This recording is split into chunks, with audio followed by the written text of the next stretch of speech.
Get to know the practical insights of building AI powered financial tools, understanding the technical architecture needed to scale fintech solutions, and learn how machine learning can be effectively integrated into business software. Joining us in this episode of AI Dev Tools is Gaganpreet, who's a product lead and has been working with Intuit for 6 years. Hi, Gagan, and welcome to the show.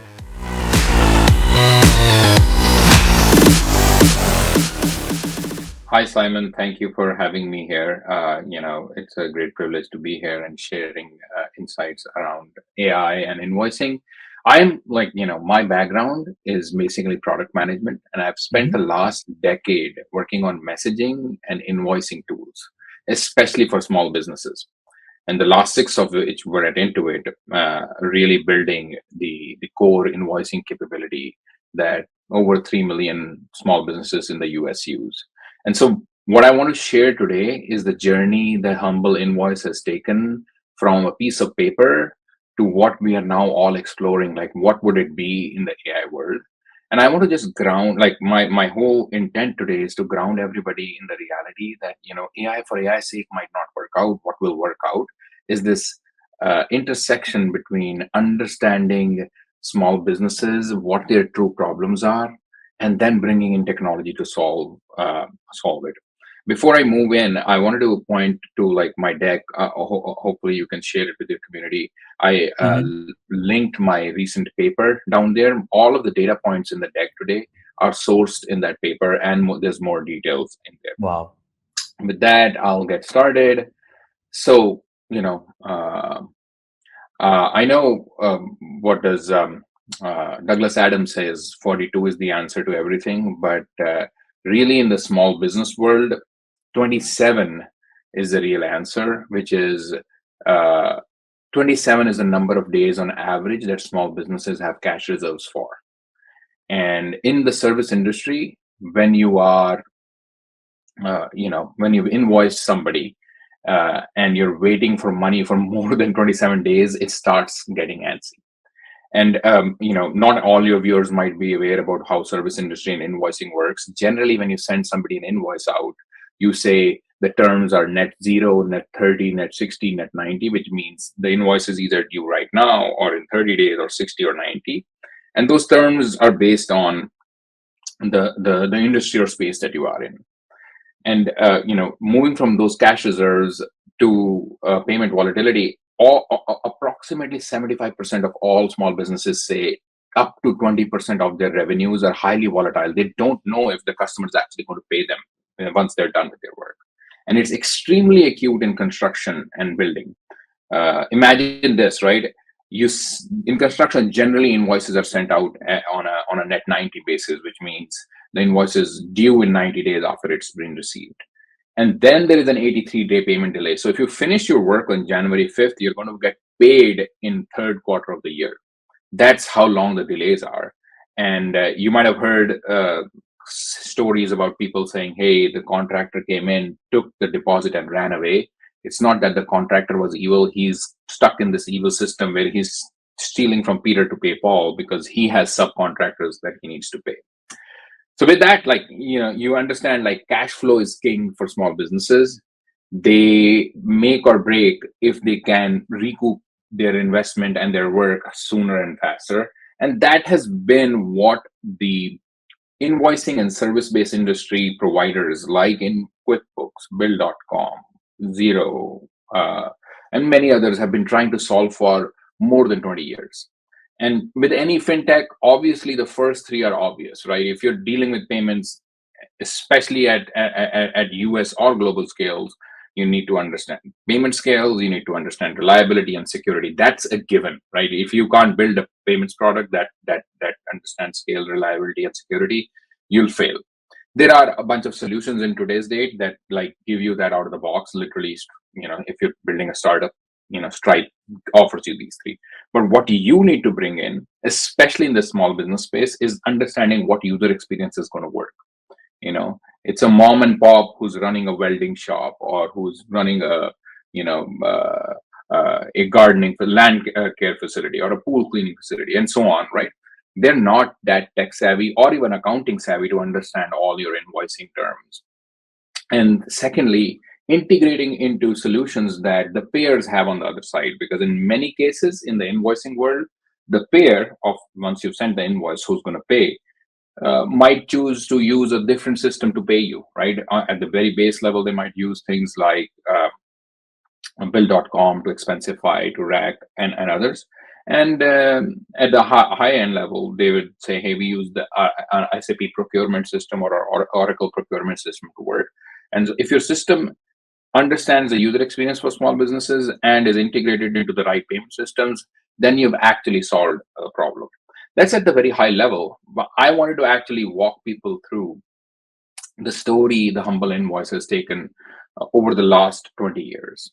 I would say the initial part started 20 years or so ago when, the early startups like, Intuit is no longer a startup, but when they started actually convincing small businesses to move away from paper to digital, what they did was, before that, if you issued a paper invoice, then you mailed it to your customer. It sat on their desk. They decided to act on it on the 15th of the next month. They then wrote a check, called you, told you to pick it up, and then take it back. All the time that was lost and all the human effort that was put in there, on average, took 47 days. And the cost to that was somewhere around $23. And convincing a large population of boomers who built a lot of those service businesses over the last 60 years uh, took a lot of time, but that was massively successful. What was emblematic of the startups or the companies on that time was monolithic architectures, some cases only desktop only software, and file-based data exchange, no real API connectivity, but it still worked. It really saved people time, and that's what saved them money on a per invoice basis. Then came the cloud era, which we all are aware, and your audience very much knows, what I'm talking about, with Kubernetes, Kafka, APIs, like that. This is not a rocket science, but what it really did was, on the service provider side, like the Intuits of the world, who were enabling these relationships, it brought a lot of cost reduction, a lot of maintenance reduction, much faster processing, and higher reliability that helped the entire ecosystem, and they passed that through to their end customers. And that what that led to was, QuickBooks moving from being a desktop software to being QuickBooks.com, and then Bill.com. Like a bunch of services just moved to the cloud and became available everywhere and anywhere. The last evolution the invoicing world has seen, which is what I call phase three, and I call it like the COVID phase, is when everybody realized that we've spent the last decade handing everybody mobile devices and we've not really used them. And the biggest pain point, like I told you, for small businesses is not getting paid on time, right? You did the work and then you wait 90 days, you wait 180 days to get paid. What building invoicing and getting paid capabilities into mobile native devices did was, it flipped that story around. They finished the work at the site and flipped the phone around and asked you to get paid. And that the days outstanding on your invoices went from 180 to zero, because the customer also was kind of happy. They saw the work, they just tapped their card and paid you. And now across the industry, around 43% of all transactions are on mobile devices. That has kind of also led a massive change in product development and engineering, where now everything is thought through from a responsive design mindset. You first design for mobile and then you add in things for desktop. And there is a little bit of work that's happening on the biometric side and optimizing on payloads. I don't see a whole lot of focus on that in the industry, but responsive web has really changed a lot. With that story over, I'm coming to the meat of what, like, I'm assuming your viewers are interested in, is the AI phase. And as the memes go, AI, everything is AI, and it's going to solve everything. I don't think so. Like, what I'm here to pitch is that when the dust settles, the startups or the solutions that are going to actually remain are the ones that are solving real world problems for these real world people. And when I'm talking service industry, these are the most real of real people. These are the plumbers, the electricians, the contractors who build your fences, who come in and do the foundation for your houses and build, you know, build real things. So what I'm presenting three problems that are being actively solved in the startup space that is taking on AI solutions. And the reason why I know is because I was building ML solutions for these, before AI became a thing. The first problem is, uh, building intelligent reminder systems. You'd say, why are they important? They're important because there is a wide spectrum of pairs that you will have, and there is a tendency among the larger payers, and by payers I mean, uh, um, you know, for the small business, when they send the invoice out to people who are supposed to pay you, right? Generally, the tendency is for larger payers to take a little more time. They have their own processes and so on and so forth, and things fall through the cracks. And reminder systems are systems where we can calibrate how risky a particular payer is, how likely are they to pay on time, and what to do in order to make sure that they do pay on time without risking your relationship with them.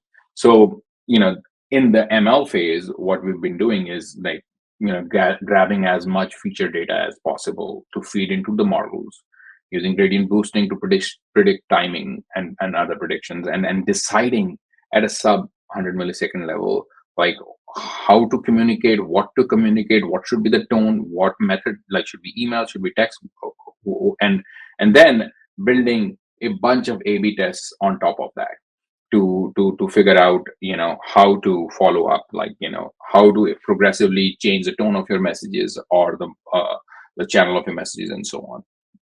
And the startups that I'm seeing operating in this space, and even in my own experiments based on ML, and now I'm seeing a bunch of AI startups operating in the space, they've actually reduced days sales outstanding. And by days sales outstanding, I mean days since a invoice was actually due. So if, say, for example, if an invoice is due in 90 days, it becomes outstanding if it's day 91, right? They've significantly reduced that. And a bunch of late payments are solved for, because the reminders can kick in even before an invoice is due. uh, a very close companion to this problem is a multi-channel delivery problem of your messages. It is similar to the marketing problem of multi-channel delivery, but in marketing, the products that are out there don't really care what happens to your relationship with that customer, because you're spraying far and wide and you're hoping somebody converts. In the invoicing world, the problem is that these are your customers. You want them to be your word of mouth, uh, you know, references. You want them to bring more business to you. You want them to come back to you. So you can't jeopardize the relationship just because you wanted to get paid a day earlier, right? So what needs to happen here is to understand, uh, what are the various modes that I can communicate with the customer with, what would be the right message, what is the right timing, and a bunch of A/B testing that needs to happen on that. And as a traditional PM who's worked in that space, it used to be me thinking about what to do for every A/B test, right? I was thinking, okay, now let's run one which has the recipient's name in the subject line. Now let's run one which has a sense of urgency. Now let's run one which has the tone a little more aggressive. With the help of AI, we can run multiple multivariate experiments that are across the spectrum on tone, across the spectrum on channel delivery, across the spectrum on what kind of payment methods are available, especially given that the cost on different payment methods is different.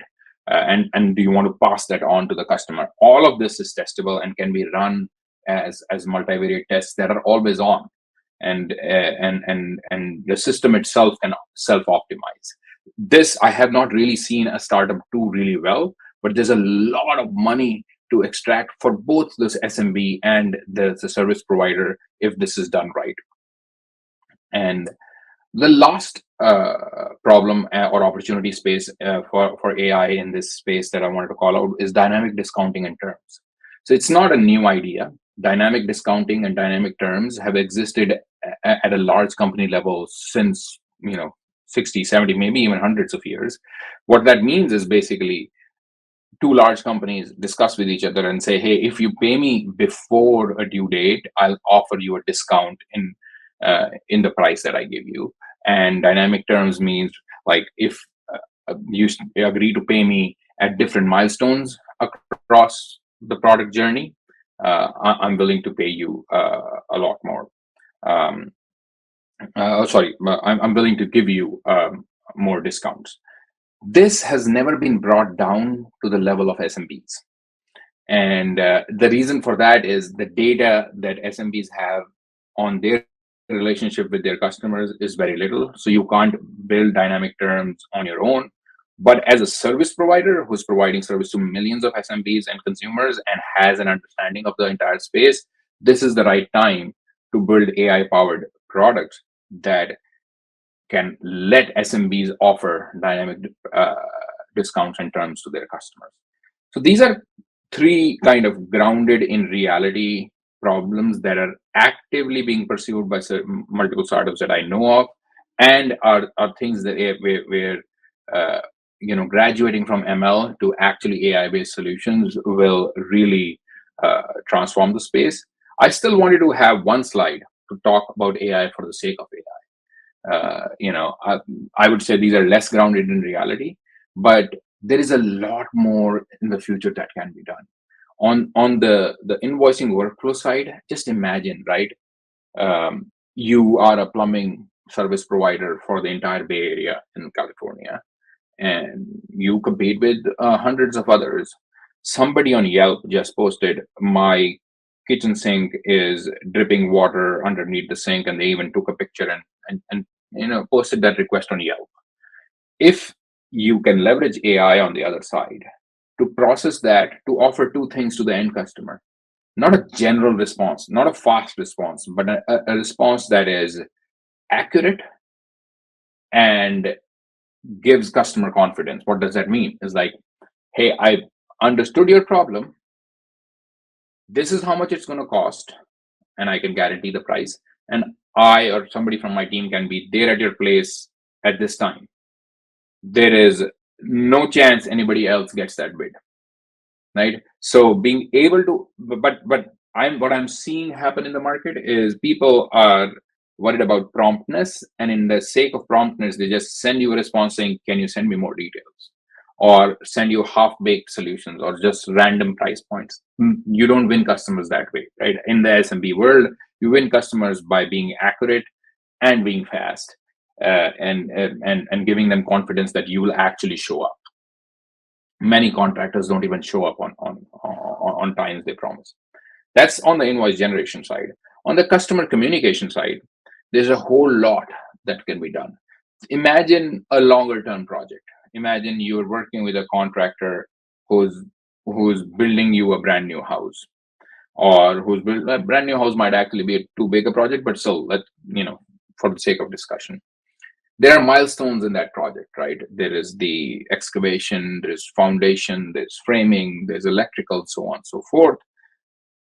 Being able to extract out payments from that conversation and letting you and the contractor just actually have a conversation about the quality of the work and the work itself is the nirvana that AI can help us achieve, where you basically let a service provider manage the payment relationship. And as your conversations through chat, through real time video, and or whatnot, are happening about the progress of the project, as the customer says thumbs up, yes, I think this phase is done, the rest is handled automatically by AI in terms of, hey, the work was done, what was the pre-agreed upon price on that milestone, let's make the transaction happen. That makes everybody better, and nobody likes to talk about money, right? So being able to do that.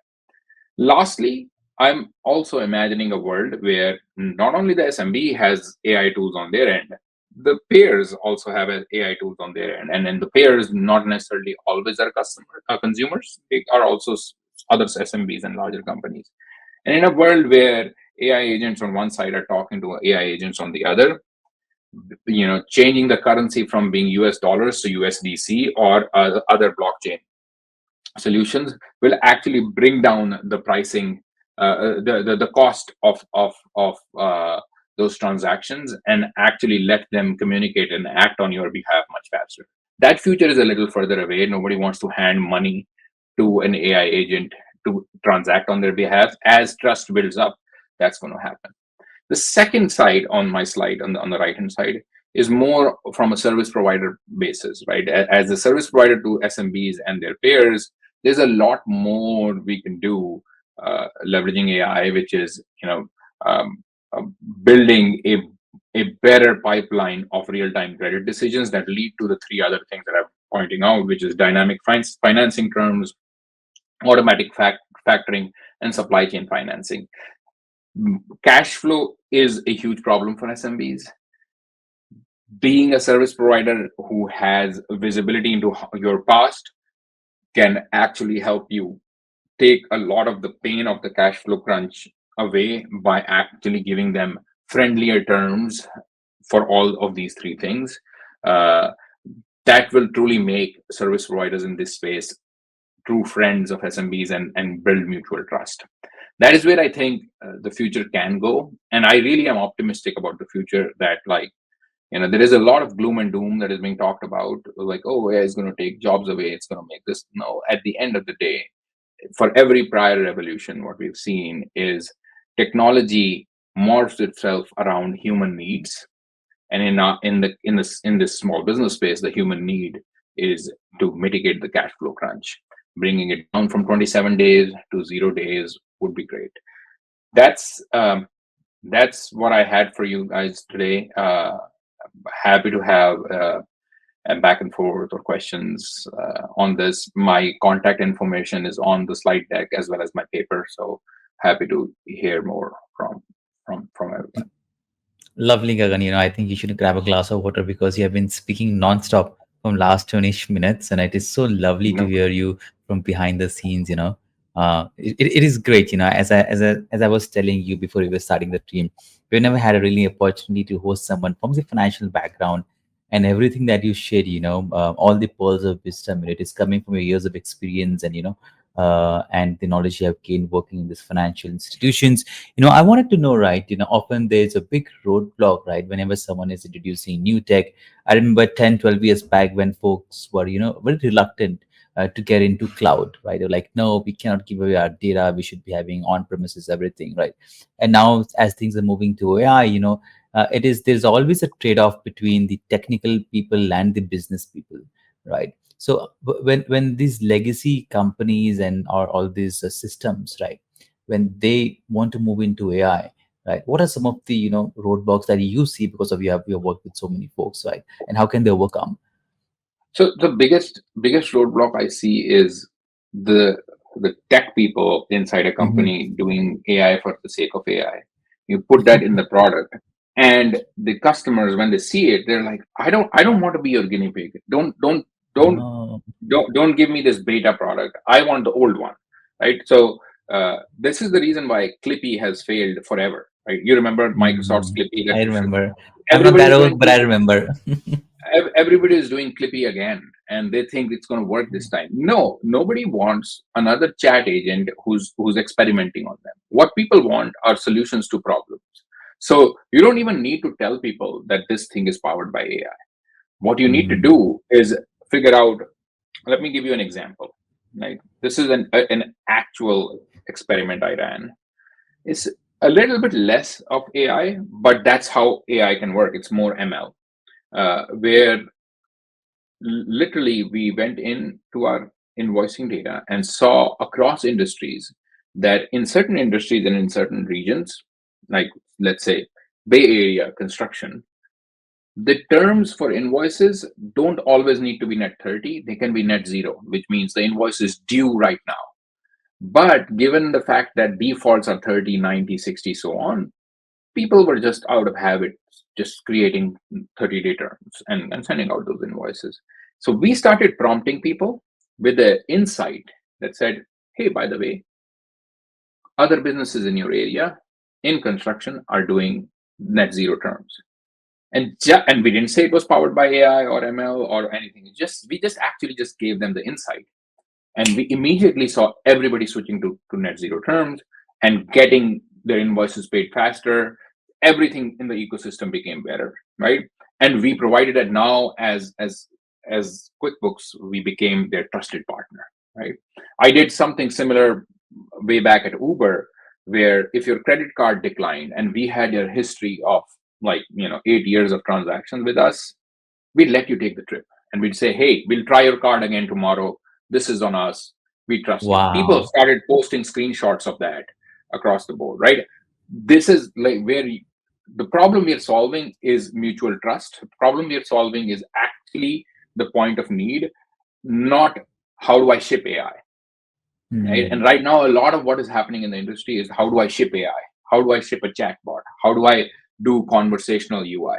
No need to do conversational UI. What you need, if yes, there might be a specific need to do conversational UIs, but if there is a customer problem that can be solved by it, go ahead and do that. But there is a lot more AI can do with the trove of data that you have, providing the right insights or the right solutions at different points in time. That is what will solve. So the trouble, to directly answer your question, the trouble is doing AI for AI's sake is getting customers really angry at it. They don't trust anything with that AI label. They'd rather engage with something that doesn't have that. You're very true, right? I see a lot of product these days, that will put on their tagline, hey, it's with AI, it has AI enhanced feature, so everybody is definitely trying to sell AI, but at the end of the day, we want AI to be blend so much into our existing ecosystem, right? That we really don't feel that we're using AI, right? That's very well answered, Gagan, And I have a follow-up question as you were giving examples of, this automatic payments and everything, at the end of the day, it is an AI, right? So how do we ensure that we have humans in the loop and we also review all these recommendations? How do we ensure that part? So, that is the billion-dollar problem right now. I would say that is the $100 billion problem. AI Yeah. evals is an unsolved problem right now, right? So being able to evaluate and see if you've integrated like you've taken a part of a workflow and you fully made it agentic, or you fully made it with a conversational AI. Uh, is it behaving like when you change the Mhm. temperature, or when you are getting weird kinds of inputs from the customer? Is it still behaving within the boundaries that you expected it to? That is not a science. It's currently an art, right? So people are putting trust in it and putting it out there, and bringing that to payments means that we will have to narrow down the use cases and the boundaries of where we want to leverage AI, and have a lot more rigorous brute force testing on it. Which brings back to a pitch I keep making, is that people have been for the last 20 years getting rid of QAs in their company because they've wanted to automate testing. And I'm assuming you've hosted a bunch of Yeah. talks about automating testing. I think the time is back to bring in human QAs, Yeah. because Sorry, true. the yes, there is a lot of unit tests and a lot of automated test cases that you can write, and AI can write them for you.